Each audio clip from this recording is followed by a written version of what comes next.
तो बच्चों आज हम लोग कुछ महत्वपूर्ण भाषा व्याकरण को सीखेंगे जो गलतियां हमसे प्रायः हो जाती है। जब भाषा हम सीखते हैं और जब लिखते हैं उसको तो कहीं ना कहीं वर्तनी की अशुद्धियाँ हो जाती है और विशेष करके छोटी ई और बड़ी ई में ही यह अंतर होता है। कहाँ छोटी ई लगाना है, कहाँ बड़ी ई लगाना है, इसमें हमको ज़रा कंफ्यूजन हो जाता है और कभी कभी छोटा ऊ और बड़ा ऊ में भी हो जाता है। ये होता है कि नहीं होता है? तो आज हम इस क्लास में उसको दूर करेंगे और अगर ध्यान रहेगा हमेशा ध्वनि का, अगर हमारी जो प्राण वायु है जो नीचे अंदर से हमारी ध्वनि निकल रही है, उस ध्वनि को अगर समझ जाएंगे तो कोई वर्तनी हम गलती नहीं करेंगे। ठीक है? तो हमें स्वर को समझना है। इससे पहले हमको कुछ चीज़ें जान लेना है। पहले ध्वनि, अगर ध्वनि से ही सब, ध्वनि अगर हम पहचान जाएंगे तो हम अक्षर को भी जान जाएंगे। जब अक्षर को जान जाएंगे तो शब्दों को भी जान जाएंगे। जब शब्दों को जान जाएंगे तो वाक्य को भी जान जाएंगे। ठीक है? तो हमें सबसे पहले किसको जानना है? ध्वनि। ध्वनि, जोर से बोलिए। ध्वनि। ध्वनि, बहुत अच्छा। हमें पहले ध्वनि को जानना है। क्या है ये? ध्वनि। ध्वनि क्या है? जो हम उच्चारित करते हैं, जो प्राण वायु बाहर निकल रही है हमारे मुख के द्वारा, वही ध्वनि है ना? लेकिन ध्वनि में भी अंतर है कि ध्वनि कौन छोटी है कौन बड़ी है। ठीक? तो ध्वनि किसे कहते हैं? भाषा की सबसे छोटी इकाई को ध्वनि। बहुत अच्छा। भाषा की सबसे छोटी इकाई को ध्वनि। भाषा की सबसे छोटी ध्वनि क्या है? भाषा की सबसे छोटी छोटी इकाई है। भाषा क्या है? ध्वनि क्या है? भाषा की सबसे छोटी इकाई है कि नहीं? भाषा की सबसे छोटी इकाई क्या है? ध्वनि। जोर से बोलिए। ध्वनि। समझ गए? भाषा की सबसे छोटी इकाई क्या है? ध्वनि। जैसे हम ध्वनि निकालते हैं तो कुछ ऐसे अक्षर हैं जिसको हम बहुत जल्दी बोल देते हैं और किसी को हम बहुत समय तक बोलते हैं। जैसे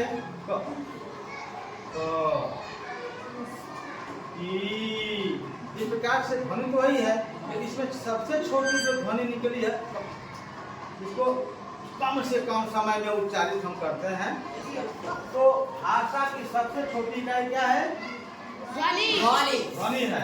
अब यहीं पर अक्षर आ जाता है। तो अक्षर किसे कहते हैं? भाषा की सबसे भाषा की सबसे छोटी इकाई तो ध्वनि है। तो फिर अक्षर क्या है?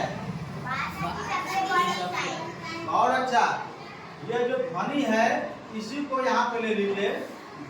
सबसे छोटी ध्वनि, सबसे छोटी ध्वनि क्या है? अक्षर है। अक्षर। सबसे छोटी ध्वनि क्या है? अक्षर। अक्षर है जिसको हम बांट नहीं सकते, जिसको हम तोड़ नहीं सकते।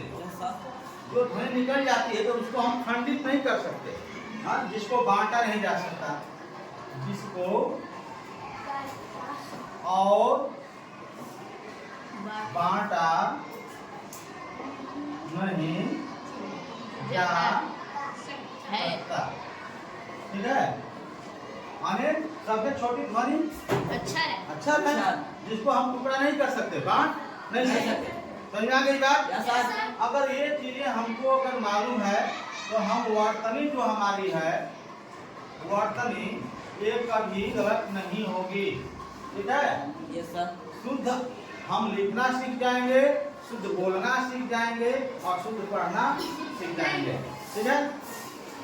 तो पहले सुनना, बोलना, पढ़ना और लिखना, है ना? सुनना, बोलना, पढ़ना और लिखना ये तभी संभव है जब हम ध्वनियों का उच्चारण सही से करें। ठीक है? इतनी बात समझ में आ गई?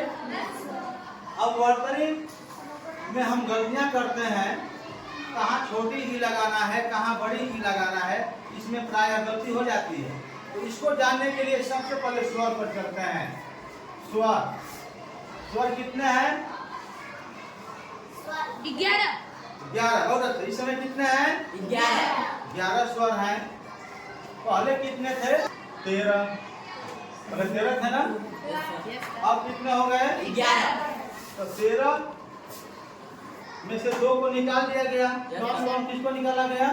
आउ है, फिर री है, फिर ए है, फिर आए है, फिर ओ है, फिर आओ है, फिर आम था, फिर कितने हो गए? 2 3 4 5 6 7 8 9 10 11 12 13। इसको निकाल दिया गया है। को निकाल दिया गया है। उसको उसका क्या नाम दिया गया है? अयोग। वाह। आने पहले 13 थे, उसमें से 2 को निकाल दिया गया और को उसका नाम रख दिया गया है अयोग। वाह। ठीक है। क्यों अयोगवा इसका नाम रखा गया है? इसलिए कि इसका उच्चारण व्यंजन में भी होता है और स्वर में भी होता है। इसको अलग रूप में रख दिया गया है। और यह 13 जिसको बोलने में कम समय लगता है, ध्वनि का उच्चारण कम से कम समय में हम करेंगे, उनको स्वर में 2 भाग में बांटा गया है, 3 भाग में बांटा गया है। पहला है ह्रस्व। ह्रस्व का मतलब एकदम छोटा। हाँ, छोटी ध्वनि। ठीक है। छोटी से छोटी ध्वनि जिसको उच्चारण करने में कम से कम समय लगे। कितना कम समय लगेगा बता दे रहे हैं। पहला हो गया, दूसरा हो गया दीर्घ स्वर। क्या हो गया? दीर्घ स्वर। इसको कितना, इसमें हमको दूना समय लेना है। कितना लेना है समय? दूना समय लगेगा इसको बोलने में। दूना समय लेंगे। जब इसका हम ध्वनि निकालेंगे, उच्चारण करेंगे, तो कितना समय लगेगा? दूना समय लगेगा। इसका आधा समय 1/2 ह्रस्व स्वर में निकालते हैं। यानी इस ह्रस्व स्वर को बोलने में हमारी ध्वनि इससे आधा होगी। किससे? दीर्घ स्वर से आधी ध्वनि हमको निकालना चाहिए ह्रस्व स्वर में। ठीक है। और दीर्घ स्वर में इसका दूना समय देंगे हम ध्वनि में। तीसरा है प्लूत स्वर। 4 गुना भी हो सकता है, 5 गुना भी हो सकता है। अधिक से अधिक समय हम इसमें लेते हैं। ठीक है। अब जब ये हम उच्चारण करते हैं, इसको हम पहले चलते हैं, ह्रस्व का उच्चारण करते हैं, इसको छांट लेते हैं। यह इसमें अ आएगा, छोटी ई आएगी और छोटा ऊ है। री भी है, छोटी री बड़ी री, तो संस्कृत में है। इसका जो उच्चारण हम इसी में करते हैं। तो पहले इसको मुख्य रूप से इन तीनों को जानना जरूरी है। इसका उच्चारण करके हम अभी समझा दे रहे हैं। और कम से कम समय ले रहे हैं। अगर यहीं पे तुलना करें, बोले और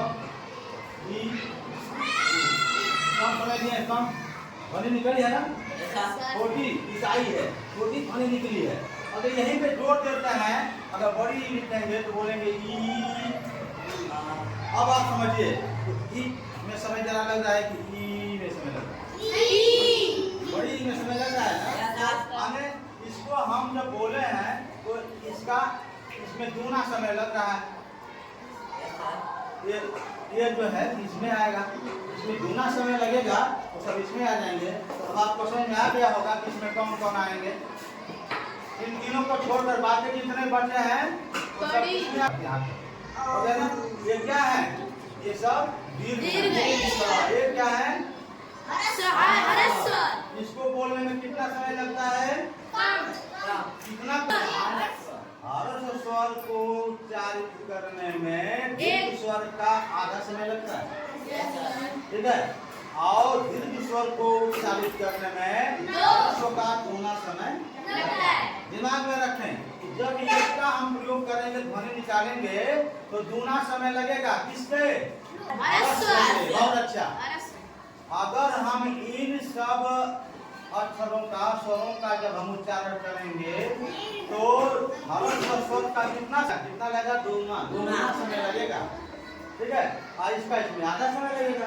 इसी प्रकार का जो हम प्लूत का उच्चारण करेंगे तो इसमें इसका 3 गुना, का 3 गुना भी लग सकता है, हाँ 4 गुना भी लग सकता है। जैसे अब उदाहरण बता रहे हैं, इसमें बोलिए कैसे। अब हम एग्जाम्पल दे रहे हैं उच्चारण का, जैसे मी आ ई, ठीक है। अब देखिए ये क्या है? छोटी मतलब अच्छा बोलते रहे। छोटी का मतलब इसका मतलब तो संभालना है हमको, कम से कम समय देना है बोलने में, उच्चारण में कम समय लगेगा। आ है तो इस पर तो भाई इसमें आ गया, दूना समय लगेगा, दूना समय लगेगा। है इस पर समय लगेगा। तो अब इसको बोलेंगे मिठाई, इसको झटके से बोलेंगे मिठाई, क्या बोला? मिठाई। लेकिन जब इसको बहुवचन बनाते हैं तो अपने आप में मिठाइयाँ हो जाता है। अब ये छोटी ई जो बड़ी था ना हो जाएगा, यहाँ क्या हो गया? मिठाइयाँ। अब आप उच्चारण करके देख लीजिए, मिठाई। अब यहाँ पर मिठाइयाँ, जो यहाँ पे जा रहा है क्योंकि गिर गया है, अब ये हर्ष हो गया, छोटा हो गया। तो अब ध्वनि को अगर समझ जाओगे तो कभी गलती लिखने में पढ़ने में नहीं करोगे, ठीक है। अब इसी के आधार पर देखिए कैसे दोहा बनता है, शब्दों से ही हमारी चौपाई कैसे बनती है। इतना बढ़िया हमारे पुराने कवि लोग भी इसको लिखे, और उस मात्रा को अभी हम समझेंगे कि कैसे कैसे उच्चारण करते हैं। कुछ और एग्जाम्पल हम दे रहे हैं। क्या बोलेंगे इसको? तितली। तो मत जोड़ दो ना, जोड़ दो तो बड़ी हो जाएगा। तितली को वैसा तितली दी पर जोड़ देना है, ऐसे लिखोगे गलती कर दोगे ना। तीतली हो जाएगा ना, इस पर जोड़ देंगे तीतली, हाँ झटके से बोल देना है। लेकिन होगा क्या? तीतली दी पर जोड़ दिया जाता है। लेकिन जब इसको बहुवचन बनाते हैं तो क्या हो जाता है? कैसे ऐसे होगा? छोटी ऐसे होगा। हाँ छोटी, अब यहाँ छोटी हो जाएगा। अब उच्चारण करके देख लो, यहाँ पे तितली जोड़ दे रहे हैं ना, यहाँ पे आ जा रहा है तितलियाँ, यहाँ झटके सब ले लिए, यहाँ पर जोड़ दे रहे हैं, ठीक है। अब संकेत में बस ऐसे कर देते हैं तो समझ में आ जाता है। दीर्घ स्वर को समझने के लिए क्या संकेत है, ऐसे कर देते हैं। दीर्घ स्वर को उच्चारण करने में ह्रस्व स्वर का दूना समय लगता है, और ह्रस्व स्वर को उच्चारण करने में दीर्घ स्वर का आधा समय लगता है। को उच्चारण करने में दीर्घ स्वर का 3 गुना 4 गुना 5 गुना समय भी लग सकता है। यहाँ पे हो जाएगा, यहाँ पे हो जाएगा ओ। जैसे गांव में बोलते हैं ना, माँ बुलाती है गांव में, रजनिया हाय रे, इस पर जोड़ देते हैं रे। इसको 3 गुना 4 गुना समय लगता है। इस प्लस स्वर का प्रयोग हम कहाँ प्रयोग करते हैं? ज्यादा संगीत में करते हैं। जब हमको सरगमा सीखना होता है तो बोलते हैं सा पर जोड़ देते हैं, सा ऐसे ऐसे होता है। सा रे ग म प ध नि सा नि ध प म ग रे सा। ये क्या है? प्लूत है ना। तो अब से हम जो भी आलेख लिखेंगे जो भी नकल करेंगे तो इन ध्वनियों का ध्यान देंगे कि कहाँ हम कैसी ध्वनि निकाल रहे हैं और ध्वनि निकालने में कहाँ कम समय लग रहा है, वहाँ छोटी ही या छोटा ऊ लगा देंगे। और जहाँ हमको ध्वनि का उच्चारण करने में लग रहा है कि जोर दे रहे हैं या बड़ी गुना समय लग रहा है, वहाँ पे हम बड़ी ई लगा देंगे, बड़ा ऊ लगा देंगे, ठीक है। और जहाँ उच्चारण करने में हमें 3 गुना 4 गुना समय लगेगा, वहाँ हम समझ जाएंगे कि वह पुरुष स्वर है। इसका कहीं कहीं प्रयोग होता है, साहित्य में इसका संगीत में ज़्यादा प्रयोग होता है। एक शब्द है ओम, ओम वाला जो ग्रुप में आता है, इतना बात समझना है, ठीक है। एक दोहा है रही मन रही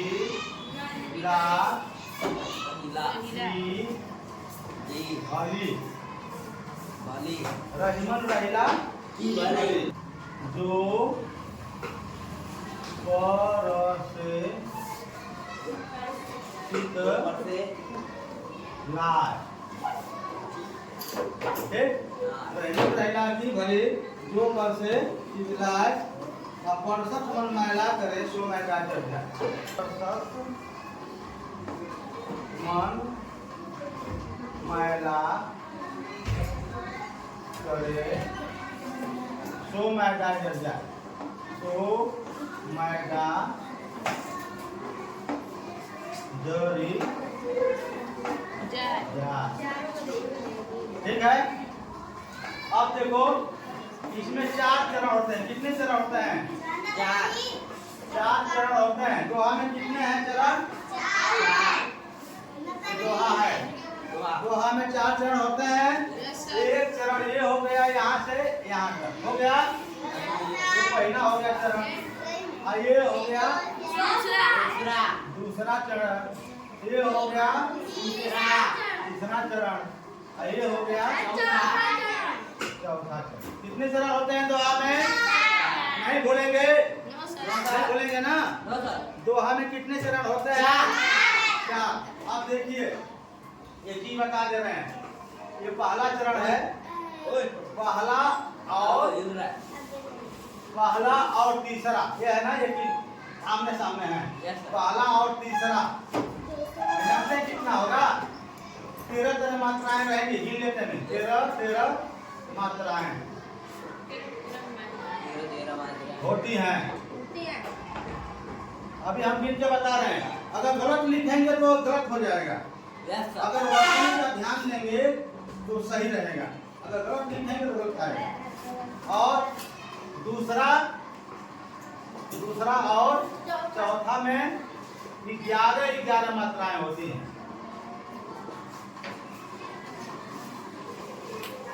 हाँ, कितनी मात्राएं होती हैं? 11। अब गिनते हैं। देखिए संकेत बताए हैं ना, क्या संकेत बताए हैं?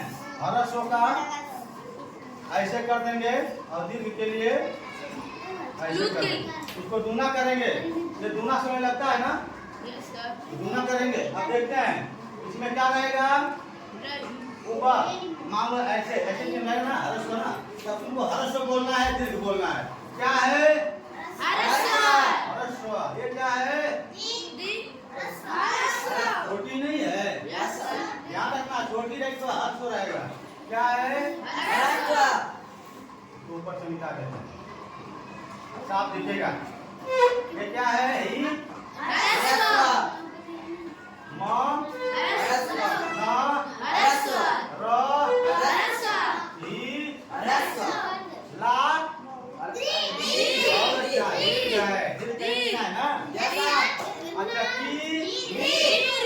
बहुत अच्छा, ऐसे बोलते रहो।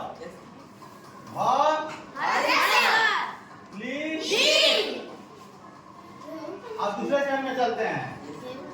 जो अच्छा पहले इसको गिन लेते हैं। अब गिनो 1 2 3 4 5 6। यह हो गया बेटा, जल्दी से आ जाओ, जल्दी से आ जाओ, जल्दी से आ जाओ, बैठो, समझो, बहुत अच्छी चीज समझा रहे हैं। अब दीर्घ को दूना हम गिनेंगे। हाँ, दीर्घ को हम दूना गिनेंगे, 2 गिनेंगे। जो हर्ष का है उसको 1 गिनेंगे। ठीक है, तो गिनिए 1 2 3 4 5 6 7 8 9 10 11 12 13। कितना आ गया पहले चरण में? 13। सही नहीं चाहिए? Yes sir. अच्छा, अब फिर देखते हैं दूसरे चरण में जो फ्रूट धीर फ्रूट का इसमें नहीं आता है। फ्रूट का बताया कि हर का प्रयोग नहीं होता है। Yes sir. इसमें नहीं, हर स्वादिष्ट का ही प्रयोग होता है। इस बात को समझो। धीर तो हर स्वादिष्ट में बताना है बस। तो दो क्या हो गया? धीर दिया जाएगा ना। प रस र दीर्घ दीर्घ। बहुत अच्छा, ऐसे बताते जाओ, सीख जाओगे। कि च रा हाँ फिर य गिन लेते हैं इसको भी। 2 3 4 5 6 7 8 9 10 दूसरा में याद हो गया। Yes sir. अब तीसरा में देखते हैं। प र स स म न दीर्घ ला क रे। इसको भी गिन लेते हैं। देखो 1 2 3 4 5 6 7 8 9 10 11 12 13। सही हो गया? Yes sir. ठीक है ना? माने पहला और तीसरा में कितनी कितनी मात्राएं हैं? 13। एक और मात्रा है, उसको भी देखते हैं। Yes so sir. मैं दीर्घ दा दीर्घ जो रस री रस जा यो गिन लो इसको भी। 2 4 6 7 8 9 10। मतलब कि अगर वर्तनी में गलती कर दिए, अगर सही से दोहा नहीं लिखे, जरी के जगह पर यहाँ बड़ी लगा देंगे, तो बताओ यहाँ दीर्घ हो गया तो 11 होगा? No sir. हो जाएगा नहीं हो जाएगा? इसका मतलब कि हमको भाषा वर्तनी को सही जानना है। यस जब सर। सही जानेंगे, सही बोलेंगे, तब ये बैठेगा। मैं अपने मन से वर्तनी का ध्यान नहीं दोगे, छोटी कहाँ है बड़ी कहाँ है नहीं लगाओगे, तो बैठेगा तेरा तरह आएगा। No sir. कहीं तुम्हारा 12 आएगा, कहीं 13 आएगा, कहीं 14 आ जाएगा। लेकिन अगर सही से पढ़ोगे तो जितने भी दोहे हैं उन दोहा को सही से लिख करके देख लेना, ऐसे गिन के देख लेना, इतना ही आएगा। कर लोगे? Yes sir. अब एक बार फिर से रिपीट कर दे रहे हैं। दोहा में कितने चरण होते हैं? 4 समझा गया? दोहा में कितने चरण होते हैं? 4 चरण होते हैं। पहले और तीसरे चरण में कितनी मात्राएं होती हैं? 13 मात्राएं होती हैं। तो तुमको हमेशा काम देगा जिंदगी में। कभी भी यह कोई कंपटीशन होगा, जहाँ भी तैयारी हिंदी की करते हैं, वहाँ पे जिंदगी में अगर ये बात रहेगी यार, तो कभी विचलित नहीं होंगे, सवाल को हल कर लेंगे। ठीक है? और दूसरे और चौथे चरण में कितनी मात्राएं होती हैं? ऐसा लगा? अच्छा बहुत अच्छा। कर लेंगे। अभी हम